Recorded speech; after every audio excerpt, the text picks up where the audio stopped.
Milan Bartovič, tréner Vlkov, po tomto zápase v Prešove asi musí byť spokojnosť. Áno, môžem povedať, že spokojnosť. Za mňa sme odohrali jeden z najlepších zápasov v tejto sezóne, keď sme mali výborný pohyb od prvej minúty, aj keď vlastne prehrávali sme 0-1 po prvej tretine, ale myslím, že 14 striel za jednu tretinu bolo vlastne v tej prvej tretine bola vlastne výborná vizitka, akým hokejom sa chceme prezentovať dneska.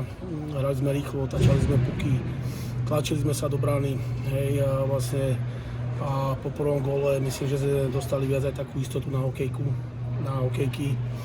A dneska boli tu krásne akcie, vlastne, hej, a myslím, že zaslúžene sme vyhrali, ale ten pohyb, celková organizácia tej hry, tak bola tak, ako sme si predstavujeme, a myslím, že tie 3 body odvážame domov zaslúžene. Po tom prvom góle, ktorý padol takmer po 140 minútach pôstu v Tipsport lige, to z nás akoby opadlo. Máš tiež ten pocit? Tak my sme sa dostávali do šanci aj v predchádzajúcich stretnutiach, ale nechcelo nám tam nejak padnúť. Vlastne už ten pohárový zápas sme si potvrdili, že sme dobré mužstvo, chalani sú výborní hráči a že vedia dávať góly, a dneska vlastne tie výkony boli dobré od chalanov. Ja som rád, že chalani sa presadili možno po dlhšej dobe, aj tí, ktorí nedávajú gól, ale čo je veľmi dôležité vlastne pred tým záverom sezóny, vlastne za základnej časti, je to, že není to postavené na 2-3 hráčov, ale dneska vlastne dali, 4. peťka nám dala 2 góly dneska, čo je veľmi dôležité, a vlastne výborný výkon opäť Conora Lakueho, takže je vidieť, že ten tým sa formuje dobre.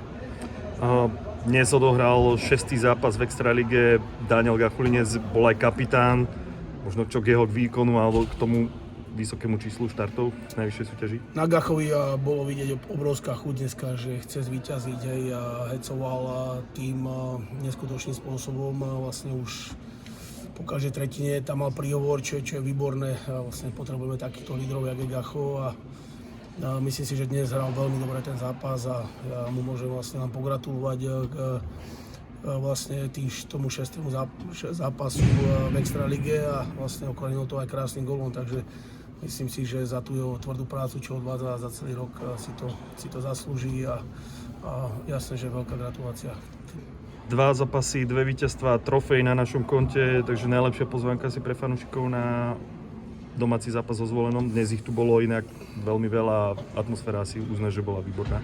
Tak jasne, naši fanúšikovia spravili perfektný výjazd, bolo ich počuť celý zápas, žili s nami vlastne. Takže je to krásne mať takýchto fanúšikov. Myslím, že vlastne čaká nás Zvolen, ktorý je rozbehnutý, tak myslím, že každý fanúšik môže očakávať výborný hokej nedeľu a dúfajme, že s víťazným koncom pre nás.